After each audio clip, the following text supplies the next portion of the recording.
நன்றிகளை செலுத்துகிறேன். ஹல்லேலூயா. கர்த்தர் நமக்கு கூட்டி சேர்த்திருக்கிறார் சொன்னால் அது கர்த்தர் நமக்கு பாராட்டின ஒரு அளவில்லாத மிகப்பெரிய கிருபையாக இருக்கிறது. ஹல்லேலூயா. இம்மட்டுமாய் நம்மை காத்த தேவன் இனிமேலும் நம்மை காக்க வல்லவராக இருக்கிறார். ஹல்லேலூயா. இது வெறும் ஆரம்பம் தாங்க. ஆமென். ஆண்டவர் நிச்சயமாகவே பெரிய காரியங்களை செய்கிற தேவன். ஹல்லேலூயா. இதோ புதிய காரியத்தை செய்கிறேன், அது இப்பொழுதே தோன்றும் என்று சொன்ன தேவன். ஆமென். ஒரு புதிய காரியத்தை நமக்காக செய்கிறவராக இருக்கிறார். அந்த வாக்குத்தத்தம் கொடுத்த அன்னிலிருந்தே கர்த்தர் ஆரம்பிச்சிட்டார். ஹல்லேலூயா. ஆண்டவர் சொல்லிட்டார் இல்லையா, இப்பொழுதே அது தோன்றும் என்று. அதனால அவர் சொன்ன அன்றிலிருந்து அதை ஆரம்பித்து விட்டார். ஒவ்வொரு நாளும் கர்த்தருடைய கரத்தின் கிரியைகளை, புதிய செயல்களை நாம் எதிர்பார்த்து கொண்டே இருப்போம். கர்த்தர் நிச்சயமாய் நம்முடைய வாழ்க்கையில ஒரு பெரிய காரியங்களை செய்ய வல்லவராக இருக்கிறார். எனக்கு ஒரு சுயநலம் உண்டு. ஹல்லேலூயா. என்ன தெரியுமா? என் சபை ஆசீர்வதிக்கப்பட வேண்டும், என் சபையால் ஆசீர்வதிக்கப்பட வேண்டும், என் சபையின் குடும்பங்கள் ஆசீர்வதிக்கப்பட வேண்டும். ஹல்லேலூயா. அதுல அது ஒவ்வொரு சபை போதெல்லாம் அவங்களுடைய சபை ஆத்மாக்களை குறித்து எப்படி நினைக்கிறாங்களோ தெரியாது.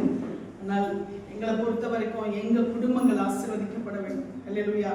நல்ல ஆசீர்வாதம், நல்ல ஆரோக்கியத்தோடு, நல்ல நிறைவுகளோடு கூட, எல்லாவற்றுக்கும் மேலாய் ஆவிக்குரிய வளர்ச்சிகளோடு கூட பார்க்க ரொம்ப ரொம்ப வாஞ்சிக்கிறேன். கர்த்தர் இந்த கிருபைகளை உங்களுக்கு கொடுப்பாராக.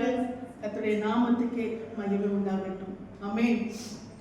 இந்த வேளையிலும் கூட நாம் கர்த்தருடைய வார்த்தைக்கு நேராக கடந்து செல்வதற்கு முன்பாக நாம் ஒரு நிமிடம் கண்களை முடிச்சிருக்கோம். ஹல்லேலூயா. அந்த வேளையில தகப்பனே நன்றியோடு துதிக்கிறோம் ஐயா. இந்த நாளை எங்களுக்கு ஆசீர்வாதமாக்கி நீங்கள் கொடுக்கிறதற்காக நன்றி. இந்த வேளையிலும் கூட கர்த்தாவை ஆண்டவரே உடைய சமூகத்தில் கேட்க போகிற வார்த்தைகளுக்காய் நன்றி செலுத்துகிறோம் தகப்பனே. நீங்க எங்களோடு கூட பேசுங்க. அடியாளை அழைத்து என் கர்த்தருடைய ஆவியானவர் வெளிப்படும்படியாக கொடுக்க இயேசு கிறிஸ்துவின் நாமத்தில் ஜெபிக்கிறோம் எங்கள் ஜீவன்ல நல்ல பிதாவே. ஆமென். நாம் எடுத்து வாசிக்கலாம் மத்தேயு 14ஆம் அதிகாரம். இந்த மத்தேயு 14ஆம் அதிகாரத்திலே நாம் 22ஆம் வசனத்திலிருந்து 33ஆம் வசனம் வரைக்கும் வாசிப்போமானால் அதிலே ஒரு சம்பவத்தை நாம் பார்க்கிறோம். அதற்கு முன்பாக நாம் ஒவ்வொரு வசனமாய் நாம் வாசிப்போம். கர்த்தர் ஒவ்வொரு வார்த்தைகளோடு கூட, ஒவ்வொரு வசனங்களோடு கூட நம்மோடு கூட அவர் இடைப்பட வல்லவராக இருக்கிறார். முதலாவது நாம் 14:22 வாசிக்கலாம். இயேசு ஜனங்களை அனுப்பி விடுகையில் தம்முடைய சீசர்கள் படகில் ஏறி தமக்கு முன்னே அக்கறைக்கு போகும்படி அவர்களை துரிதப்படுத்தினார். ஹல்லேலூயா. இயேசு ஜனங்களை அனுப்பி விடுகையில் தம்முடைய சீஷர்கள் படவில் ஏறி தமக்கு முன்னே அக்கறைக்கு போகும்படி அவர்களை துரிதப்படுத்தினார். ஹல்லேலூயா. இயேசு ஜனங்களை அனுப்பிவிடுகிறார். அப்ப அதுக்கு முன்னாடி ஜனங்கள் அந்த இடத்துல கூடி இருந்திருக்கிறார்கள். அந்த ஜனங்களை நாம் பார்க்கும் பொழுது அதற்கு முன்னாடி ஒரு சம்பவம் நடந்தது, ஒரு எக்ஸ்ட்ராடனரியான சம்பவம். அது என்ன தெரியுமா? 5 அப்பம் 2 மீன்களை 5000 பேருக்கு, ஆண்களுக்கு மாத்திரம் 5000 பேர்னா ஸ்திரீகள் பிள்ளைகளை ஏகப்பட்ட பேர். அப்போ ஒரு இதுவரைக்கும் நடந்துடாத, வேதத்திலே பார்க்காத ஒரு பெரிய ஒரு சம்பவத்தை கர்த்தர் என்ன பண்ணிருக்கிறாரு, அங்கே நிகழ்த்தி இருக்கிறார். இந்த சம்பவம் நடந்த பிறகு ஆண்டவர் என்ன செய்கிறார்? ஜனங்களை அனுப்பிவிட்டு தம்முடைய சீஷர்கள் படவில் ஏறி தமக்கு முன்னே அக்கறைக்கு போகும்படி அவர்களை துரிதப்படுத்துறார். கிளம்புங்க கிளம்புங்க, ஃபாஸ்டா கிளம்புங்க, சீக்கிரம் போங்க போங்க.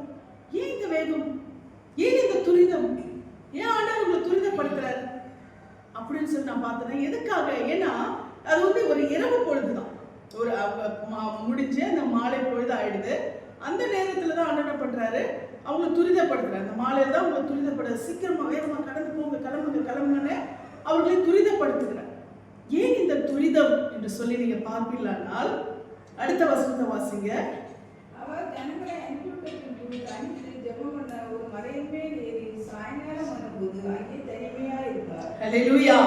அவர் ஜனங்களை அனுப்பிவிட்ட பின்பு தனித்து ஜெபம் பண்ண ஒரு மலையின் மேல் ஏறி சாயங்காலமான போது அங்கே தனிமையா இருந்தார். எதுக்காக இந்த துரிதம்? சொல்லுங்க பார்க்கலாம்.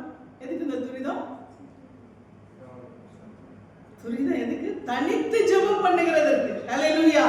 கர்த்தரிடத்துல பேசுறதுக்கு அவ்வளோ ஈகர்னஸ் இருக்கு.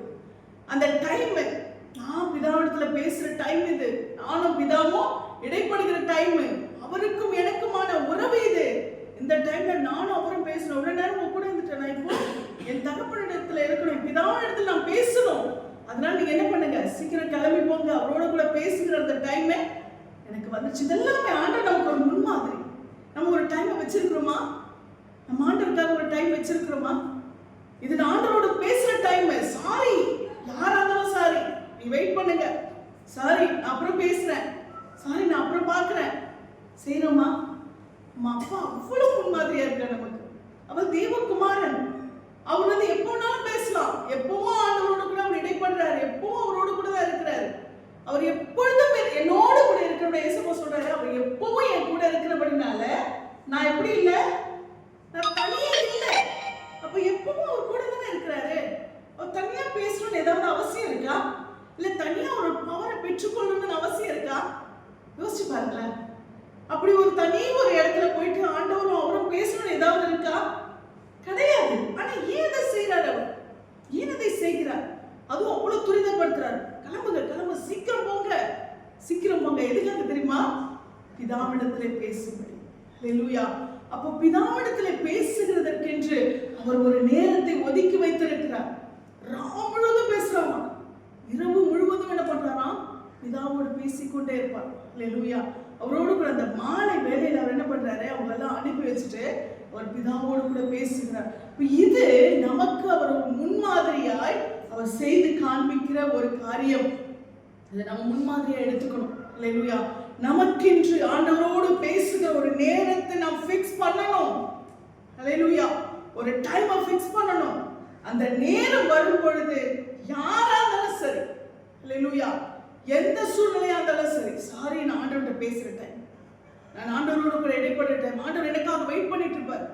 ஒரு நிமிஷம் ஆனாலும் அவர் எனக்காக காத்து கொண்டு இருப்பார். இப்படி செஞ்சு பாருங்களேன், உங்க வாழ்க்கையில எதுவுமே வெயிட் பண்ணாது. ஹல்லேலூயா. கர்த்தர் எல்லாவற்றையும் அப் டு டேட் ஆண்டவர் செஞ்சுட்டே இருப்பார். ஆமென்.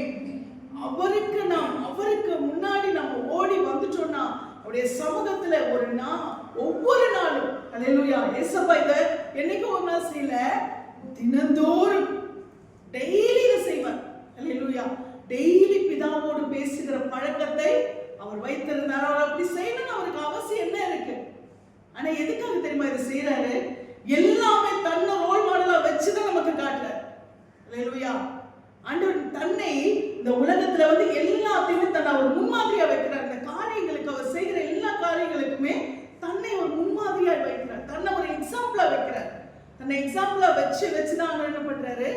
நமக்கு அது படிப்பினியாய் கொடுக்கிறார். இல்லையா? அப்போ அவர் சொல்லுகிறது மாத்திரமல்ல, அவர் செய்து காண்பித்தார். ஹல்லேலூயா. அப்ப ஆண்டவர் அந்த காரியத்தை அவர் செய்கிறார் என்று சொன்னால் அவர் அதற்கு நமக்கு முன்மாதிரியா இருக்கிறார். அப்போ இயேசு என்ன பண்றாரோ அவர் துரிதப்படுத்துகிறார். ஆமென். நாம நம்முடைய வாழ்க்கையிலும் ஆண்டவரை தேடுகிறதற்கு நாம் தீவிரமா இருக்க வேண்டும். அந்த டைம் ஆண்டவருக்கு கொடுத்துட்டோம்னா என்ன நடந்தாலும் நம்ம என்ன பண்ணணும்? அவருடைய சமூகத்திலே ஓடி வந்து விழுந்துடணும். ஆமென். நம்ம ஆராதனை நேரம் அது ஒரு பக்கம் இருந்தால், நம்முடைய தனிப்பட்ட வாழ்க்கையில கர்த்தருக்கும் நமக்குமான அந்த உறவு இருக்கணும்.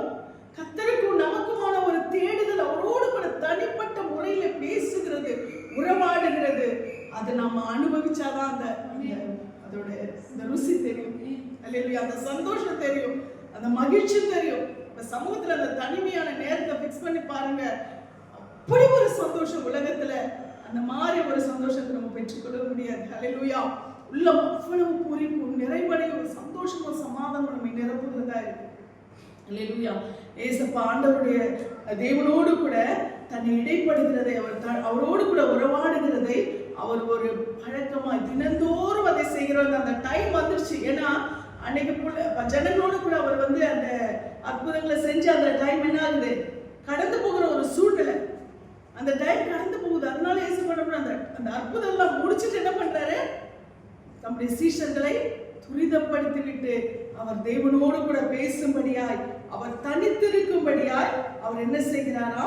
அவர் அவர்களை துரிதப்படுத்தி விட்டு அவர் ஜெபம் பண்ண மலையின் மேல் ஏறி சாயங்காலமான போது அங்கே தனிமையா இருந்தார்.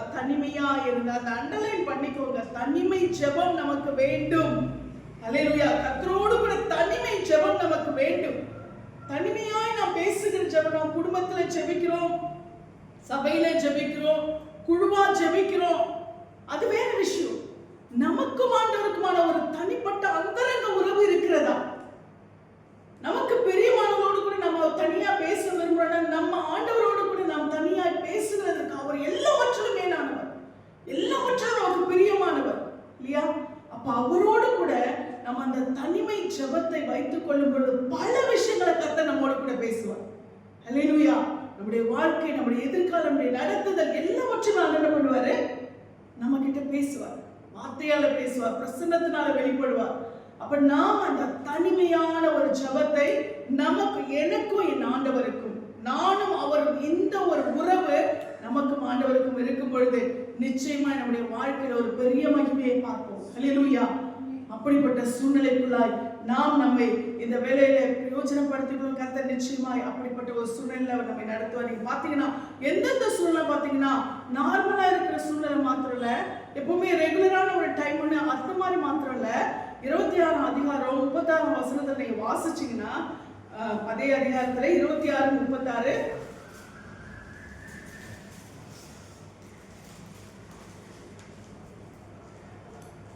அப்பொழுது இயேசு அவர்களுடைய கெத்செமனே என்னப்பட்ட இடத்துக்கு வந்து சீசர்களை நோக்கி, நான் அங்கே போய் ஜெபம் பண்ணவும் நீங்கள் இங்கே உட்கார்ந்துங்கள் என்று சொல்லி பேதுருவையும் செபதேவின் குமாரர் இருவரையும் கூட்டிக் கொண்டு போய் துக்கமடையவும் வியாகுலப்படவும் தொடங்கினார். ஆமென். அப்பொழுது இயேசு அவர்களோட கெத்செமனே என்னப்பட்ட இடத்திற்கு வந்து சீஷர்களை நோக்கி, நான் அங்கே போய் ஜெபம் பண்ணும் அளவும் நீங்கள் இங்கே உட்கார்ந்திருங்கள் என்று சொல்லி பேதுருவையும் செபதேவின் குமாரர் இருவரையும் கூட்டிக் கொண்டு போய் துக்கமடையும் வியாகுலப்படவும் தொடங்கினார். எந்த நேரத்துல பிதாவோட தனிமையில பேசினாரு?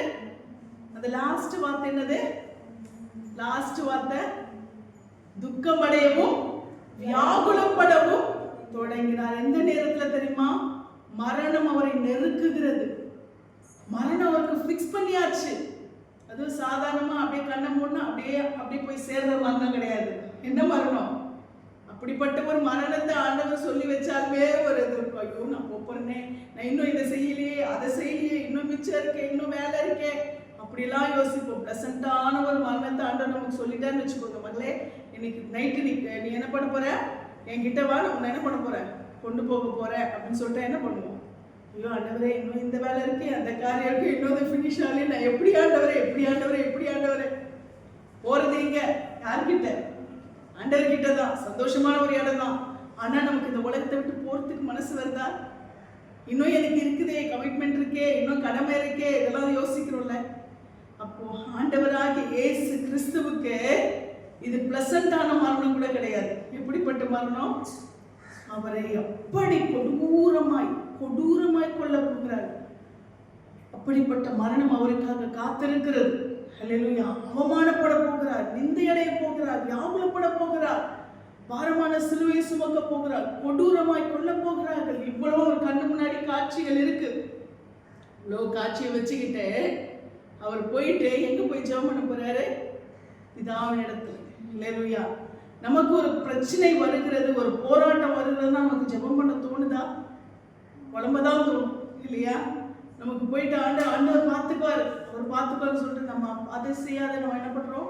அநேக வேளையிலே நம்ம அந்த பிரச்சனைகளை யாரை பார்த்து சரி பண்ணலாம், யாரை பார்த்து அந்த பிரச்சனையை நம்ம சரி கட்டலாம்னு நம்ம மனசு என்ன பண்ணும்?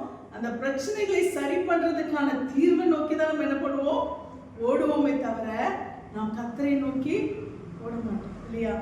பொதுவா நம்முடைய வாழ்க்கையில இதுக்கு யாரை பார்த்தா நமக்கு சரியாகும், எந்த சூழ்நிலையில நம்ம வந்து இந்த பிரச்சனையை நம்ம சரி பண்ணலாம், இதுதான் நம்முடைய மைண்ட்ல ஓடுமே தவிர அந்த நேரத்துல ராம் முழுதும் ஜெபிக்க தோணுமா? இல்ல நம்ம என்ன பண்ணுவோம்? நைட்டெல்லாம் படுத்துட்டு அந்த பிரச்சனையை யோசிச்சுட்டு முழிச்சிட்டு இருப்போமே தவிர முட்டி போட்டு நம்ம என்ன பண்ண மாட்டோம்? இறங்கி முட்டி போட்டு என்ன பண்ண மாட்டோம்? ஜெபிக்க மாட்டோம். இது நம்முடைய சுபாவம். ஆனால் ஆண்டவர் இதை நமக்கு கற்றுக் கொடுக்கிறார். ஹல்லேலூயா. இதெல்லாம் இப்ப நமக்கு நெருக்கடி வந்தாலும், வியாகுலம் வந்தாலும், பிரச்சனை வந்தாலும், போராட்டம் வந்தாலும் நாம தேட வேண்டிய ஒரு இடம் இயேசுதான். ஹல்லேலூயா.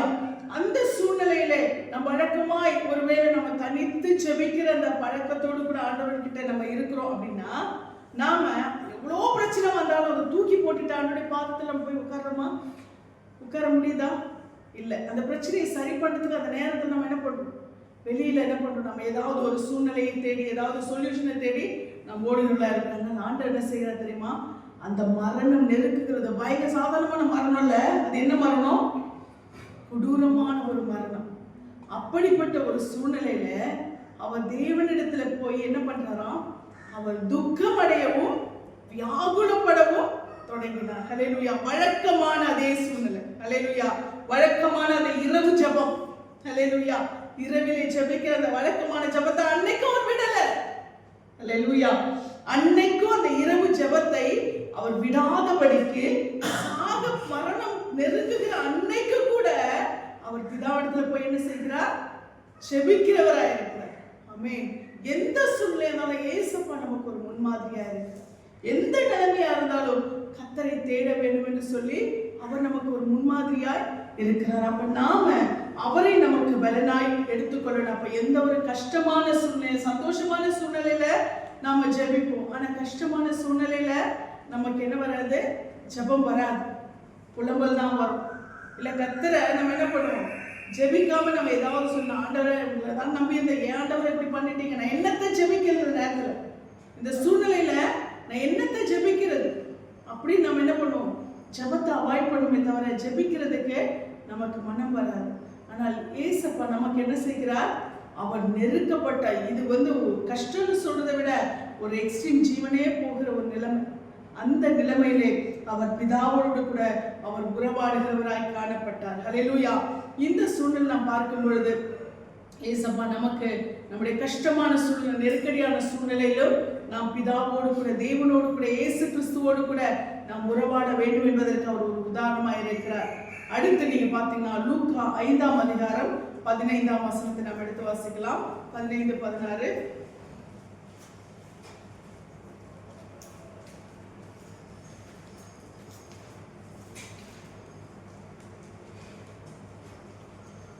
லூக்கா 5:15-16.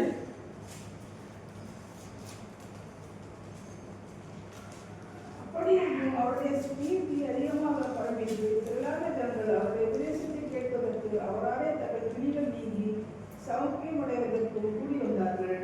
அவரோ வனாந்தரத்தில் தரித்து போய் ஜெபமணி கொண்டிருந்தார். ஹல்லேலூயா. நீங்க பாத்தீங்கன்னா இங்கே அப்படி இருந்தும் அவருடைய கீர்த்தி அதிகமாய் பரம்பிற்று. இது எந்த டைம்? அவர் புகழோட உச்சத்துல இருக்காரு. ஏசப்பா என்ன பண்றாரு? அவரை குறிச்சு அநேகர் பேசுகிறார். ரொம்ப ஃபெமிலியர் ஆயிட்டார் ஏசப்பா. அவருடைய கீர்த்தி அதிகமாக பரம்பிற்று. திரளான ஜனங்கள் அவருடைய உபதேசத்தை கேட்பதற்கும் அவராலே தங்கள் பிணிகள் நீங்கி சௌக்கியம் அடைவதற்கும் கூடி வந்தார்கள். ஆமென். அவர் அவ்வளவு ஃபேமஸ் ஆயிட்டார். எங்க பார்த்தாலும் இயேசு கிறிஸ்து, இயேசு கிறிஸ்து, இயேசு கிறிஸ்து, இயேசு கிறிஸ்து. இதுதான் என்னவா இருக்கு? அவரை குறித்த ஒரு பேச்சா இருக்கு. ஏசப்பா தான் மாட்டாங்க எல்லாம். எங்க பார்த்தாலும் அவர்தான், அவரை குறிச்ச பேச்சு தான் எங்க பார்த்தாலும். அப்ப அவரை குறிச்ச பேச்சு எங்க இருக்கு? அது மட்டும் இல்ல, அவரை தேடி ஜனங்கள் எப்பொழுதும் வந்து கொண்டே இருக்கிறார். எப்பொழுதும் அவரை தேடி ஜனங்க வந்த கதியா இருக்காங்க. ஒரு நிமிஷம் கூட அவர் என்ன பண்ணல, ஃப்ரீயா விடல. அப்ப இந்த நேரத்துல ஜனங்கள் அவருடைய உபதேசத்தை கேட்பதற்கும் அவராலே தங்கள் பிணிகள் நீங்கி சௌக்கியம் அடைவதற்கும் கூடி வந்தார்கள். அப்போ எனி டைம் பிஸி ஏசப்பா. எனி டைம் ஏசப்பா எப்படி இருக்காரு? பிஸியா இருக்காரு, ஃபெமிலியரா இருக்காரு. ஒரு செகண்ட் கூட ஜனங்கள் ஏசப்பான்ற அந்த வார்த்தை அந்த இடத்துல இருக்காருனாலும் என்ன பண்ணுது? ஒரு கூட்டம் ஒட்டன்னு கூடிடுது. அப்போ ஒரு செகண்ட் கூட அவர் ஃப்ரீயா இல்லை. ஆனா அந்த இடத்துல பாத்தீங்கன்னா 16 அவரோ வனாந்திரத்தில் தனித்து போய் ஜெபம் பண்ணி கொண்டிருந்தார். அல்லேலூயா. என்ன பெருமை வேணாலும் இருக்கட்டும், என்ன புகழ் வேணாலும் இருக்கட்டும், எவ்வளவு வேணா ஃபேமஸா பேசிட்டோம், எவ்வளவு வேணா பிஸியா இருக்கட்டும், அவர் என்ன பண்றாரு? என்ன செய்கிறாரா? வனாந்திரத்துல. ஏன்னா அவர் ஏன் ஸ்பாட்டை மாத்துறாரு பாருங்க. ஏன் ஸ்பாட்டை மாத்துறாரு தெரியுமா? அவர் மலையில இருக்கிறாருன்னு சொன்னா உடனே அங்க போயிடுறாங்க. அதனால ஏசு என்ன பண்றாரு? இப்போ வனாந்திரத்துக்கு. அப்போ ஆண்டவர் அவர் என்னைக்குமே ஜனங்க என்ன பண்ண, அவருடைய மகிமை வெளிப்பட வெளிப்பட வெளிப்பட அவரை தனித்திருக்க விடல. அப்ப இயேசு என்ன பண்றாரு?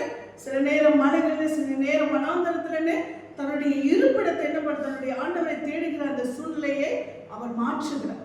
அப்ப அவருக்கு இந்த பெருமை, இந்த பேரு, இந்த புகழ், இந்த பிரஸ்தாபம், இது எதுவுமே அவர் என்ன பண்ணல, தேவனை தேடுகிறதை தடுக்கவில்லை. அல்லேலூயா. அவர் சொல்லிக்கலாம்ல, நான் பிதாவுக்காக தான் இந்த வேலையை செய்றேன்.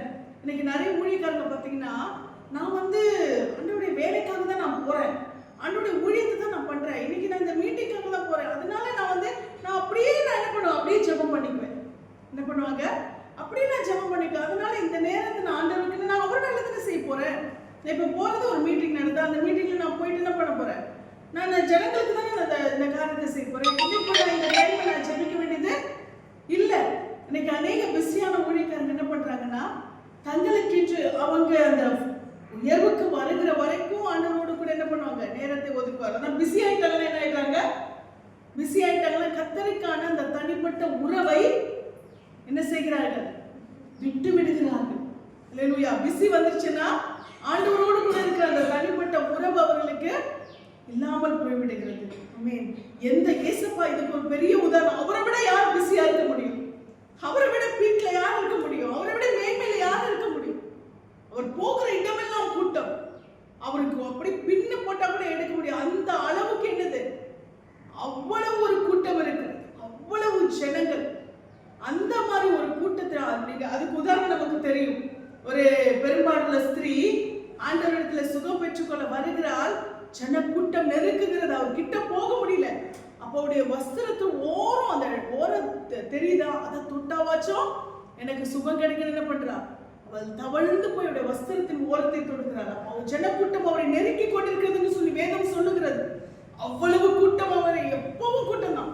ஆனா அவ்வளவு பிஸியில கூட அவர் என்ன செய்கிறாரா, பிதாவை தேடுகிறதை விட்டு விடவில்லை. அல்லேலூயா. ஜனங்க அவரை தேடுறாங்க, அவர் கூட்டம் வெயிட் பண்ணிட்டு இருக்கு. வெயிட் பண்ண, நான் போய் என்ன பண்ணணும், என் பிதாவை நான் தேட வேண்டும், என் ஜெப நேரத்தை நான் விட முடியாது. அல்லேலூயா.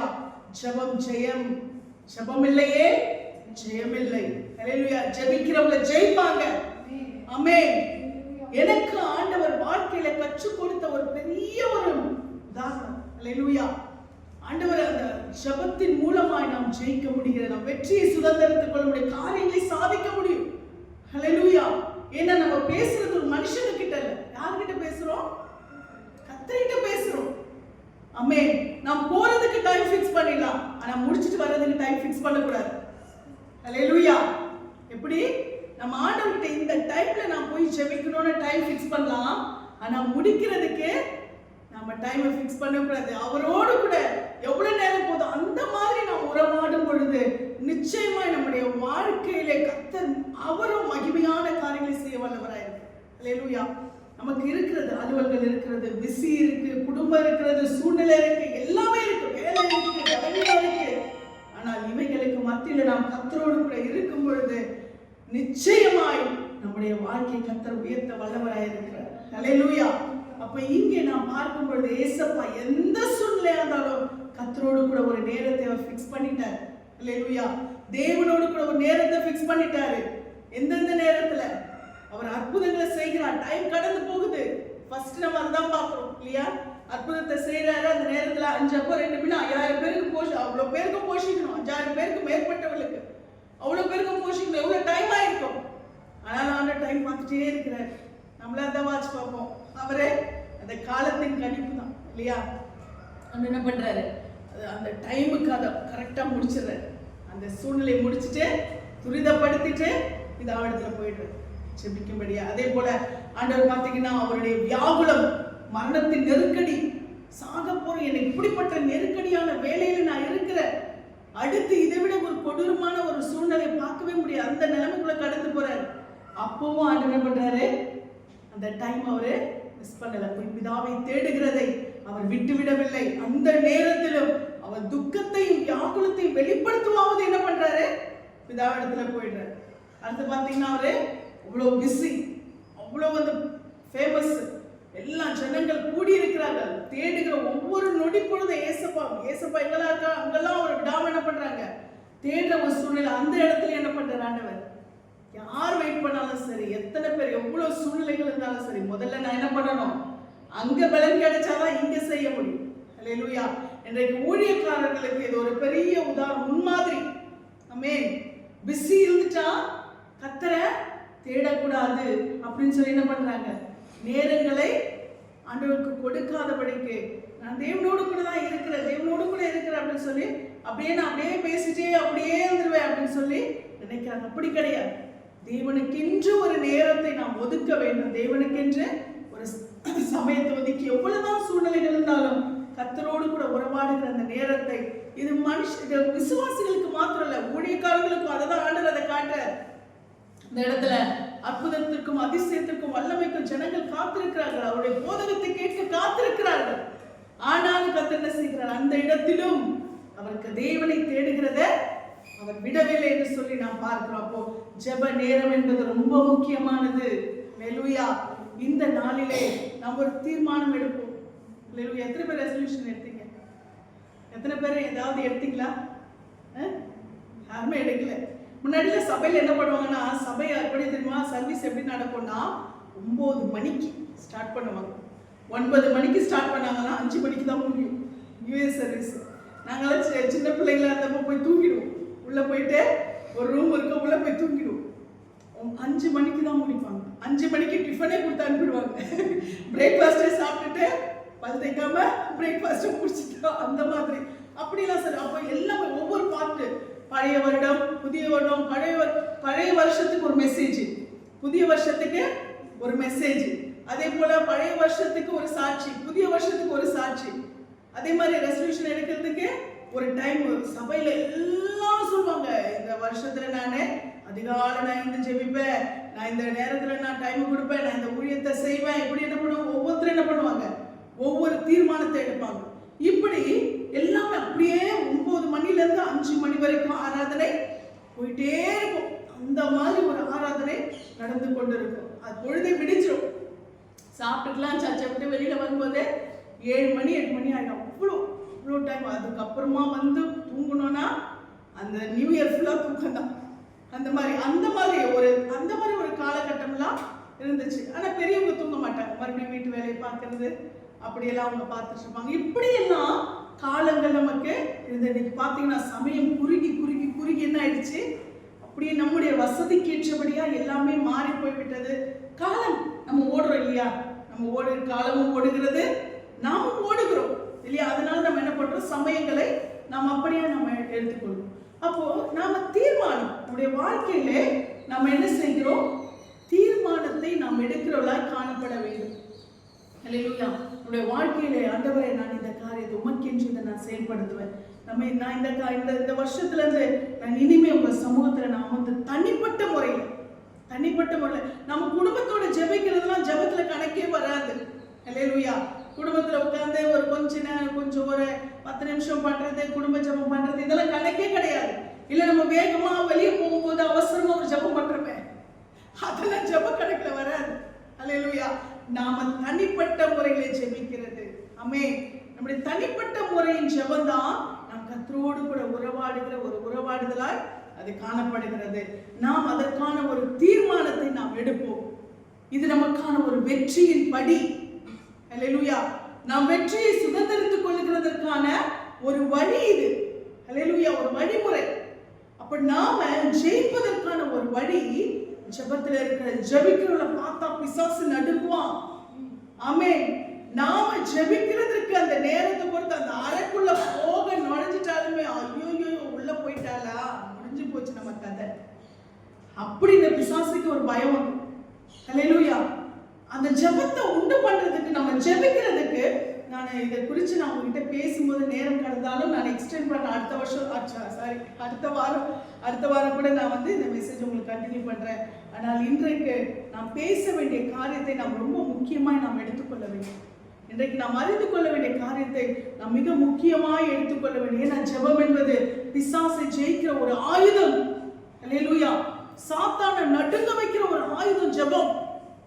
முழங்கால் யுத்தம் இருக்கு பாருங்க, அது சாதாரணமான யுத்தம் இல்லை. இன்னைக்கு உலகத்துல பார்க்கும் பொழுது இவங்கெல்லாம் என்ன ஒரு அமைதியா இருக்க கூட்டம் தானே, ஒரு சாதாரண கூட்டம் தானே, இவங்கெல்லாம் ஒன்றும் சண்டையிலலாம் ஒன்றும் பேச மாட்டாங்க, இவங்கெல்லாம் ஒன்றும் ரோட்ல இறங்கிலாம் பேச மாட்டாங்க அப்படின்னு சொல்லி நம்மளை பார்க்குறாங்க. ஆனால் நாம வேற யுத்தம் பண்ணிட்டு இருக்கோம்.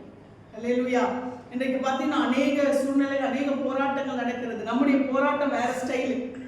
இன்றைக்கு உலகத்தாரை போல ஏதாவது ஒரு காரியத்துக்கு நம்ம ப்ரொடெஸ்ட் பண்ணோம் அப்படின்னு சொல்லிட்டு நிறைய விஷயங்களை என்ன பண்றாங்க, இறங்கி சில கிறிஸ்தவ இயக்கங்கள்லாம் ஒன்று கூடி என்ன பண்றாங்க, என்ன செய்கிறாங்க, ரோட்ல இறங்கி போராட்டம் பண்றாங்க, கொடி பிடிச்சு போராட்டம் பண்றாங்க. எங்களுக்கு இந்த மாதிரி பண்றாங்க, இந்த மாதிரி இருக்கு, எங்களுக்கு இந்த சலுகை வேணுமா, எங்களுக்கு இந்த மாதிரி ஒடுக்கப்பட்ட நிலைமை மாறணும். நாம அதை செய்யறவங்க கிடையாது. அப்படி செய்யற கூட்டம் நாம கிடையாது. நம்முடைய யுத்தம் என்னது? முழங்கால் யுத்தம். ஹல்லேலூயா. நம்முடைய யுத்தம் முழங்காலிலே நிற்கிறது. மறைமுகமா யுத்தம் நடக்குது, அந்த வெளியரங்கமா கிரியை செய்வார். ஹல்லேலூயா. முழங்காலை முடக்கினால் முடியாதது ஒன்றுமில்லை. ஹல்லேலூயா. அப்ப நம்முடைய யுத்தம் என்பது ஒரு போராட்டம் நடத்துகிறதோ இல்ல ஒரு கூட்டத்தை கூட்டி நம்ம இயக்கம்லாம் ஒன்னா சேர்ந்து நம்ம எல்லாம் சேர்ந்து ஒரு போராட்டம் பண்ணலாம், கிறிஸ்தவெல்லாம் ஒன்னா சேர்ந்து, இது நம்முடைய வேலை இல்ல. அந்த வேலையை ஆண்டவர் பார்த்துப்பார். ஹல்லேலூயா. இங்கே நாம முழங்கால முடக்கி ஜெபிக்க ஜெபிக்க ஜெபிக்க அசைவு ஆட்டோமேட்டிக்கா வரும். ஆனா நான் உலகம் பார்க்குது, இவனுங்களும் ஒண்ணுமே பண்றது இல்லையா, ஆனா என்னமோ நடக்குது. ஹல்லேலூயா. இவங்கெல்லாம் ஒன்னும் போராட்டம் பண்றது, ஆனா ஏதாவது நடந்துட்டே இருக்கே, ஏதாவது ஒரு மாற்றம் வந்து ஏதாவது ஒரு பண்ணி இவங்க ஒன்றும் பண்ண முடியலையே. ஹல்லேலூயா. ஏன்னா யுத்தம் எங்க நடக்குது? எங்க நடக்குது யுத்தம்? அந்த ரங்கத்துல. ஹல்லேலூயா. தேவனுடைய சமூகத்திலே யுத்தம் நடந்து கொண்டிருக்கிறது. ஆமென். நாம யுத்தம், அதனாலதான் பிசாசுக்கு பயம். நம்ம உள்ள போய் ஆண்டவரை ஜெபிக்க நாம தீர்மானிச்சிட்டோம்னா அவன் பயப்படுவான். அதுக்காக தான் நம்ம ஆண்டவரை தனிமையா ஜெபிக்கிற அந்த சூழ்நிலை எவ்வளவாய் அதை தடுக்க முடியுமோ, அதை ஒடுக்க முடியுமோ, அவன் எல்லாத்தையும் செய்வான். ஹல்லேலூயா. நம்ம ஜெபிக்கணும், அப்பதான் ஜெபிக்கணும். இன்னைக்கு சொல்லிட்டாங்க, அதனால நான் என்ன பண்ணுவேன், இன்னைக்கு நான் போய் இன்னையில இருந்து நான் தீர்மானிப்பேன். நீங்க டிசைட் பண்ணி நீங்க அப்படி அவசரமா எல்லாத்தையும் முடிச்சு ஒரு டைம் ஃபிக்ஸ் பண்ணுவீங்க. அப்பதான் என்ன பண்ண, ஒரு முக்கியமான வேலை உங்களுக்கு வரும். இதை கொண்டு வர்றது யாரு? பிசாசு. ஹல்லேலூயா. ஜெபிச்சா ஜெயிச்சிருவாங்க. ஆமென். ஜெபிச்சா வெற்றி கிடைச்சிடும். ஜெபிச்சா உயர்ந்துருவாங்க. அது அவனுக்கு தெரியும். ஜெபிச்சா நாம தோற்று போயிடும் பிசாசுக்கு தெரியும். ஏசப்பா ஒவ்வொன்றையும் என்ன செய்கிறார்? ஜெபத்துல தான் ஜெயிக்கிறார். ஹல்லேலூயா. அப்ப ஜெபத்திலே நாம் என்ன பண்ணணும்? நாம் ஜெயம் எடுக்கிறவர்களாய் இருக்க வேண்டும். ஜெபத்திலே நாம் சாத்தானை ஜெயிக்கிறவர்களாய் நாம் காணப்பட வேண்டும். இப்ப இங்க நாம் பார்க்கும் பொழுது இந்த சூழ்நிலையில ஏசப்பா நமக்கு அந்த ஒரு ரோல் மாடலா அவர் இருக்கிறார். அதனால நாம எந்த சூழ்நிலை வந்தாலும் நாம ஒரு தீர்மானத்தை நாம் எடுப்போம். ஹல்லேலூயா. உங்களை அப்படியே 2 மணி நேரம் 3 மணி நேரம் கூட சொல்லல. நம்ம கொஞ்சம் கொஞ்சமா ஆரம்பிப்போம். என்னது? நம்முடைய ஜெபத்தை கொஞ்சம் கொஞ்சமா எடுத்ததும் நம்ம நான் சொல்லி நாம இன்னைல இருந்து நான் தீர்மானிக்கிறேன் அப்படின்னு நம்ம தீர்மானிச்சோம்னா, நான் இன்னைக்கு 1 மணி நேரம் நீங்க எடுத்தீங்கன்னா என்ன பண்ண, உங்களுக்கு என்ன ஆகும்? டயர்ட் ஆயிடும். நீங்க அந்த 1 மணி நேரம் சொல்லி நீங்க ஆண்டவரே ஏசப்பா ஸ்தோத்திரம் ஸ்தோத்திரம் ஸ்தோத்திரம் டைம் பார்ப்பீங்க, 5 நிமிஷம் தான் ஆயிடும். ஏன்னா நமக்கு அந்த டைமை நமக்கு என்ன பண்ண முடியல, அந்த நேரத்தை நமக்கு சரியாய் ஃபிக்ஸ் பண்ண உடனே எடுத்த உடனே நம்மளால அதை செய்ய முடியாது. அதனால நம்ம அடுத்த நாள் அந்த பிரேயரை பண்ணணும்னு சொல்லும் போதே நமக்கு என்ன ஆயிடும், அது தோணாம போயிடும். அப்போ நீங்க என்ன பண்ணணும், கொஞ்சமா என்ன பண்ணுங்க, நேரத்தை கூட்டிக் கொண்டே போக வேண்டும். கொஞ்சம் கொஞ்சமா நேரத்தை கூட்டி என்ன பண்ணணும், அவனுடைய சமூகத்திலே ஜெபிக்க பழகணும். அப்போ நீங்க அந்த ருசியை நீங்க அறிந்து கொள்ள உங்கள் நேரம் அப்படியே கூடிக்கொண்டே என்ன பண்ணும் போகும். ஹல்லேலூயா. இப்போ நான் ஜெபத்துக்குன்னு ஒரு எப்படியாய் நம்ம அந்த நேரத்தை இந்த டைம்குள்ள நம்ம ஜெபிக்கலான்றதுக்கு உங்களுக்கு நான் ஏற்கனவே சொல்லியிருக்கிறேன். என்னது? பரமண்டல ஜெபம். ஈசப்பா ஜெபித்த அந்த பரமண்டல ஜெபம் எப்படியாய் ஜெபிக்க வேண்டும், முதல்ல துதிக்கணும், அதுக்கப்புறம் என்னென்ன பண்ணணும்னு சொல்லிட்டு அந்த பரமண்டல ஜெபத்தை ஆண்டவர் பண்ற நமக்கு அந்த ப்ரொசீஜரை ஆண்டவர் கொடுத்திருக்கிறார். அப்ப அந்த ப்ரொசீஜரை நம்ம அதன்படியா நாம் செயல்படுத்தும் பொழுது நம்ம எப்படியா இருக்கும், இதை ஏற்கனவே உங்களுக்கு நான் சொல்லி இருக்கிறேன். அந்த பரமண்டல ஜெபத்தின் அந்த மாதிரியை ஆண்டவர் நமக்கு, அது மாதிரி தான். அது என்னது? மாதிரி தான். அநேகர் பார்த்தீங்கன்னா அந்த பரமண்டல ஜெபத்தை மெயினா பண்றாங்க. ஈஸியா இருக்குல்ல, 1 நிமிஷத்துல முடிஞ்சிருக்கு. பரமண்டலங்களுக்கு பிதாவே நாமம் பரிசுத்தப்படுவதா, ராஜ்யம் வருவதா, சித்தம் பரமண்டலத்தில் செய்யப்படுவது போல பூமியிலே செய்யப்படுது. இப்படி என்ன பண்ணுது, நமக்கு ரொம்ப ஈஸியா முடிஞ்சிருது. ஓ, இதுதான் ஜெபம் போல இருக்கு, தேங்க்ஸ் ஏசப்பா, எங்களுக்கு ரொம்ப சிம்பிள் ஆக்கிட்டீங்க. அது இல்லை, ஆண்டவர் அதை அது மாடலா. இப்ப இப்போ உங்களுடைய நாமம் பரிசுத்தப்படுவதாகனா முதல்ல கர்த்தரை துதிக்கணும்னு அர்த்தம். நான் உங்களுக்கு சொல்லியிருக்கேன்னா, பிரசங்கம் கேட்டிருக்கீங்களா? ஞாபகம் வந்தா? அது நான் உங்களுக்கு பிரசங்கம் பண்ணியிருக்கிறேன். அது நான் இன்றைக்கு அது சப்ஜெக்டாக நான் எடுக்காததுனால, இல்லைன்னா நான் உங்களுக்கு அதுக்குரிய காரியங்களை நான் உங்களுக்கு சொல்லியிருப்பேன். அது என்னது, நமக்கு ஆண்டவர் மாடலாம். நாமம் பரிசுத்தப்படுவதாகனா என்ன? அவரை மகிமைப்படுத்தணும். முதலாவது ஆண்டவரை துதிக்கணும், துதிச்சுக்கிட்டே இருக்கணும். ஆண்டவரை துதிச்சு அவரை மகிமைப்படுத்த நாமங்களை சொல்லி சொல்லி துதிக்கிறதுக்கே ஒரு 10 நிமிஷம் போயிடும். அப்புறம் அவருடைய ராஜ்யம் வருவதாக என்று சொல்லும் பொழுது அவருடைய ராஜ்யத்துக்காக, அவருடைய ஊழியங்களுக்காக, அவருடைய சபைகளுக்காக, இதுக்காக நம்ம என்ன பண்ணணும்? ஆத்துமாக்களுக்காக, அநேகர் மனம் திரும்பும்படியாக அடுத்த ஜெபம். அப்போ இது நம்ம என்ன பண்றோம்? நாம் இதை செயல்படுத்துறோம். இப்படி ஒவ்வொரு ஸ்டெப் பை ஸ்டெப்பா நமக்கு என்ன இருக்கிறது? அந்த ஜெபம் இருக்கிறது. அதை நாம் பின்பற்றி ஜெபிக்கும் போது நமக்கு 1 மணி நேரம் என்ன பண்ணாது, பத்தாது. அதுதான் ஆண்டவர் நமக்கு ரோல் மாடலா காட்டினாரு. அது இன்னொரு நாளைக்கு ஆண்டவருடைய கிருபையினால அதை குறித்து நான் சொல்லுகிறேன். ஏசப்பா ஜெபம் பண்ணுகிறார்னு சொல்லி நாம் பார்க்கிறோம். நமக்கு அவர் ரோல் மாடலா இருந்து எல்லா சூழ்நிலையிலும் மகிழ்ச்சியா இருக்கும் போதும், அவர் திரள் கூட்டம் அவருக்காக காத்திருக்கும் போதும், கடமைகள் அவருக்காக வெயிட் பண்ணும் போதும், கடைசி அவர் வேதனையின் உச்சத்துல இருக்கும் போது, எல்லா சூழ்நிலையிலுமே அந்த தனித்த ஜெபத்தை அவர் செய்தார் என்று சொல்லி நாம் பார்க்கிறோம். நமக்கு அவர் மாடலா இருக்கிறபடினாலே நாமும் அதை செயல்படுத்த நாம் கடமைப்பட்டு இருக்கிறோம். அது மாத்திரமல்ல, அடுத்து நாம் வசனங்கள் வாசிக்கும் பொழுது, அடுத்த வசனம் வாசிங்க, சீக்கிரமா வாசிங்க. நான் கூடுமான வரைக்கும் நான் அந்த வசனங்களை பார்க்கிறேன். படகு நடுக்கடலே சேர்ந்து எதிர்காக்க இருந்தபடியால் அலைகளினால் அலவப்பட்டது. இங்க பார்க்கும் பொழுது அதற்குள்ளாக ஏசப்பா தனிமையா இருந்தார். அங்க ஏசப்பா அங்க தனிமையா ஜெபிச்சுட்டு இருக்காரு. இங்க என்ன நடக்குது? அதற்குள்ளாக அங்கே ஆண்டவர் ஜெபிச்சுட்டு இருக்காரு. இங்க அதுக்குள்ள என்ன நடக்குது?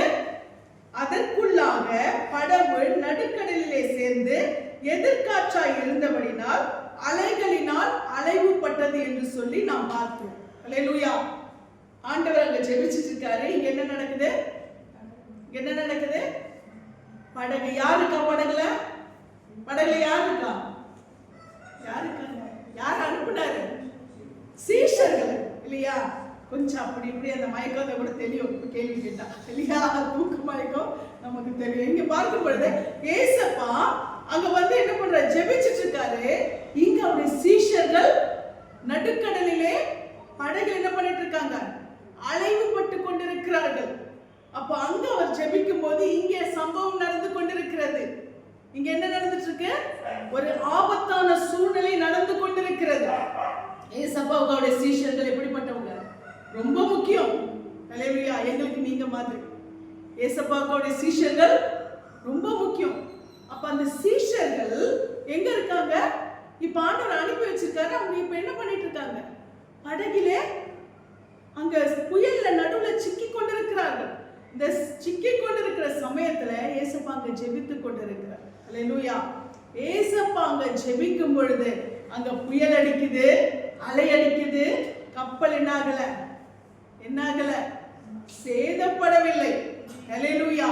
ஏனென்றால் அங்கே அவர் முழங்காலிலே நிற்கிறார். இங்கே இவர்கள் அவ்வளவு புயலிலும் அலையிலும் நடுக்கடலிலும் பாதுகாக்கப்பட்டு கொண்டிருக்கிறார்கள். அல்லேலூயா. இங்கே எந்த சூழ்நிலையா இருந்தாலும் எதற்காக ஆண்டவர் ஒரு சபையில ஒரு ஊழியக்காரங்களை வச்சிருக்காருன்னா, சபைக்காக ஜெபிக்கும்படியா, சபையாருக்காக ஜெபிக்கும்படியா. எந்த புயல் வந்தாலும், உங்களுக்கு எந்த சூழ்நிலை வந்தாலும் உங்களை சேதப்படுத்தாது. ஏனென்றால் உங்களுக்காக முழங்கால நிற்கிற ஒரு ஊழியக்காரர் இருக்கிறார். அல்லேலூயா. கர்த்தர் நிச்சயமாக அந்த ஜெபத்தை அவர் கேட்பார். அல்லேலூயா. சபையை சேதப்படுத்தாது. புயல் சபையை சேதப்படுத்தாது. நீங்க எங்க இருக்கீங்க தெரியுமா? எங்க இருக்கீங்க? ஆமா, வேலைக்குள்ள இருக்கீங்க. அல்லேலூயா. சபைக்குள்ளே வந்து விட்டால் கர்த்தர் பாதுகாப்பை கொடுப்பார். ஆமென். ஏனென்றால் அதற்கு உங்க பாதுகாப்புக்கு இந்த சபை உத்தரவாதம் எடுக்கிறது. உங்களுக்காக ஜெபிக்கிற அந்த உத்தரவாதத்தை சபை எடுக்கிற அந்த ஊழியக்காரங்க எடுக்கிறாங்க. அல்லேலூயா. அப்ப ஆண்டவர் அங்கே ஜெபித்துக் கொண்டிருக்கிறார். இங்க என்ன அடிச்சிட்டு இருக்கு? புயல் அடிச்சிட்டு இருக்கு. பிசாசு என்ன பண்ணுவான் தெரியுமா? நீ என்ன பண்ற? நீ ஜெபிக்கிறியா? உன் குடும்பத்தை, உன் சபை குடும்பத்தை நான் என்ன பண்றேன்? நான் பாத்துக்கிறேன். அங்கே பிரச்சனை வரும்போது உனக்கு தானா பிரச்சனை வரும்ல. அப்படி சொல்லி பிசாசு என்ன பண்ணுவான்? இங்கே ஜெபிக்கும் பொழுது அங்க என்ன பண்ணுவான்? பிரச்சனைகளை கொடுக்க எத்தனிப்பான். ஆனால் கர்த்தர் என்ன செய்கிறார் தெரியுமா? ஜெபத்திலே ஆண்டவர் பலனை கொடுக்கிறார். ஹல்லேலூயா. புயல் எந்த விதத்திலும் அந்த கப்பலை அந்த படகை சேதப்படுத்தாதபடிக்கு கர்த்தர் பாதுகாக்கிறவராக இருக்கிறார். ஹல்லேலூயா. ஏசப்பாங்க ஜெபிச்சுட்டு இருந்தாரு. இங்க என்ன செய்கிறது? புயல் அடித்துக் கொண்டிருக்கிறது, அலை அடித்துக் கொண்டிருக்கிறது. ஆனால் கப்பல் என்ன ஆகல? சேதப்படவில்லை. ஹல்லேலூயா. ஏனென்றால் என்ன இருக்காங்க? என்ன இருக்கு? ஜெபம் இருக்கிறது. ஹல்லேலூயா. ஆண்டவர் அங்கே ஜெபித்துக் கொண்டிருக்கிறார். இங்கே படகு காப்பாற்றப்பட்டு கொண்டிருக்கிறது. உங்களை சுற்றி புயல் அடிக்கலாம், அலை அடிக்கலாம், காற்றடிக்கலாம், ஆனால் உங்க கப்பலை சேதப்படுத்த முடியாது. ஹல்லேலூயா. உங்க படகை சேதப்படுத்த முடியாது. எந்த விதத்திலும் பிசாசு உங்க படகை, உங்க வாழ்க்கை படகை தொட முடியாது. ஆமே. அவன் வெளியில இருந்து தான் காற்றடிக்க முடியும், வெளியில இருந்து தான் என்ன பண்ண முடியும்? ஒரு அசைவை காண்பிக்க முடியும். ஆனா உங்க படகை அவன் தொட முடியாது. ஹல்லேலூயா. ஏனென்றால் ஜெபம். ஹல்லேலூயா. சபை பாதுகாக்கும், ஜெபம் பாதுகாக்கும், கர்த்தருடைய கரம் பாதுகாக்கும். ஹல்லேலூயா. அங்க ஆண்டவர் சீஷர்களை அனுப்புகிறார். அவர்கள் அங்கே தனியே இருக்காங்க. ஆண்டவர் இல்லாத ஒரு சூழ்நிலை அவங்க டிராவல் பண்றாங்க. ஆனால் இங்க என்ன நடந்து கொண்டிருக்கிறது? கர்த்தர் இங்கே ஜெபித்துக் கொண்டிருக்கிற அந்த வசனத்தை நீங்க பார்க்கும்போது அங்க ஸ்பெசிபிக்கா சொல்லுது பாருங்களேன். ஆண்டவர் அங்க ஜெபித்துக் கொண்டிருக்கும் போது அதற்கு உள்ளாக ஆண்டவர் அங்க ஜெபிக்கிற அந்த இன் பிட்வீன் அந்த டைம்க்குள்ள என்ன ஆகுதுங்க? அங்க ஜெபித்துக் கொண்டிருக்கிற அந்த நேரத்துக்குள்ளாக இங்கே புயல் அடிக்கிறது, காற்று அடிக்கிறது, அலை அடிக்கிறது. ஹல்லேலூயா. ஆனால் கப்பல் சேதமாகவில்லை. ஆமென். நல்ல எந்த சூழ்நிலையிலும் குடும்பங்களிலே நெருக்கடிகளோ போராட்டங்களோ ஏதாவது பிசாசு ஒரு அலைவை உண்டு பண்ணானா ஒன்னே ஒண்ணு நீங்க விசுவாசிங்க, என் ஆண்டவர் என்னோடு கூட இருக்கிறார். ஹல்லேலூயா. என் ஆண்டவர் என்னோடு கூட இருக்கிறார். என் கப்பல் சேதப்படாது, என் படகு சேதப்படாது. எனக்காக என் சபை இருக்கிறது. ஹல்லேலூயா. எனக்காக ஜெபிக்கிற ஊழியக்காரர்கள் இருக்கிறார்கள். எந்த சூழ்நிலையிலுமே என் குடும்பத்தை சேதப்படுத்த முடியாது. ஹல்லேலூயா. நிச்சயமா ஏன் சபை இருக்கு? ஏன் ஆண்டவர் இந்த காலத்துல நமக்கு சபையை கொடுத்திருக்கிறார்? ஏனென்றால் அந்த சபை அந்த ஆத்துமாக்களுக்கு உத்தரவாதம். ஹல்லேலூயா. அந்த ஆத்துமாக்களுக்கு அந்த சபை ஒரு பாதுகாப்பு. சபை என்பது என்னது? ஒரு பேழை. சபை என்பது என்ன? ஒரு பேழை. நம்ம பாதுகாக்கப்படுகிறதுக்கான ஒரு பேழை. அந்த பேழைக்குள்ள நம்ம வந்துட்டோம்னா வெளியில எந்த சேதம் வந்தாலும் நம்ம ஒண்ணும் பண்ண முடியாது. ஹல்லேலூயா. நம்ம எதுவும் என்ன பண்ண முடியாது? சேதப்படுத்த முடியாது. ஆனால் நாம் எப்படிப்பட்ட பேழைக்குள்ள இருக்கிறோம் என்பதுதான் முக்கியமான ஒரு காரியம். ஹல்லேலூயா. இந்த வேளையில நான் இதோடு கூட நான் முடிக்கிறேன். தொடர்ந்து இந்த செய்தியை உங்களுக்கு அடுத்த வாரம் நான் நினைக்கிறேன். நான் இன்னைக்கே முடிப்பேன்னு நினைச்சேன். உண்மையா சொல்றேன், ஆண்டவருடைய சமூகத்துல பேசினா அவர் என்ன பேசுறான்னு எனக்கே தெரியாது. ஹல்லேலூயா. அவர் அந்த ரெஃபரன்ஸை மட்டும்தான் அவர் கொடுப்பாரு. வந்துட்டா அவர் எப்படி பேசுறாரு அது அவர் கருத்துல தான் இருக்கு. ஆமென். அதனால இன்றைக்கு ஜெபத்தை நாம் பலனாய் கொள்வோம். ஹல்லேலூயா. நாம் ஜெபிக்கிறது நமக்கு பலனாய் இருக்கும். அது மட்டுமல்ல, அந்த சபைக்காக அந்த ஊழியக்காரர், அதனாலதான் ஆண்டவர் ஜெபத்துல ஏசப்பா பல விதங்களை நமக்கு வெளிப்படுத்தினாரு. ஒரு தனிப்பட்ட ஆத்துமாவும் ஜெபிக்க வேண்டும், வழிநடத்துகிற ஊழியக்காரர்கள் என்ன பண்ணணும்? ஜெபிக்கிறவளா இருக்க வேண்டும் என்று சொல்லி ஏசப்பா நமக்கு முன்மாதிரியா இருந்து இந்த சம்பவத்தின் ஒரு பகுதியா இந்த காரியத்தை நமக்கு வெளிப்படுத்தி இருக்கிறார். இப்படிப்பட்ட சூழ்நிலையிலே நாம் ஜெபத்திலே கர்த்தரோடு கூட இருக்கும்போது எந்த அலையோ, எந்த புயலோ, எந்த காற்றோ நம்முடைய படகை சேதப்படுத்த முடியாது. ஹல்லேலூயா. ஜெபம் தான் நமக்கு ஒரு பெரிய பாதுகாப்பு. கர்த்தரோடு கூட நாம் எப்பொழுதும் உறவிலே இருப்போம். கர்த்தர் நிச்சயமாய் நம்ம எல்லா விதத்திலும் எல்லா தீங்குக்கும் விலக்கி பாதுகாக்க அவர் வல்லவராய் இருக்கிறார். நாம் இப்பொழுது திருவிருந்தல் பகுதிக்கு நேராக கடந்து செல்ல போகிறோம். இந்த வேளையிலே நாம் தேவனுடைய சமூகத்தில் நம்ம ஒப்பு கொடுப்போம். ஆண்டவரே, என்னை நீங்க பலப்படுத்துங்கப்பா, உங்க பலனால் என்னை நிரப்புங்கப்பா. இந்த வேளையில எனக்கு ஜெப வாஞ்சியை, ஜெபத்தின் பலனை கொடுங்கன்னு சொல்லி நம்ம ஆண்டவருடைய சமூகத்தில் ஒப்பு கொடுத்து திருவிருந்தலுக்கு நேராக கடந்து செல்வோம். கர்த்தர் தாமே உங்களை ஆசீர்வதிப்பார்.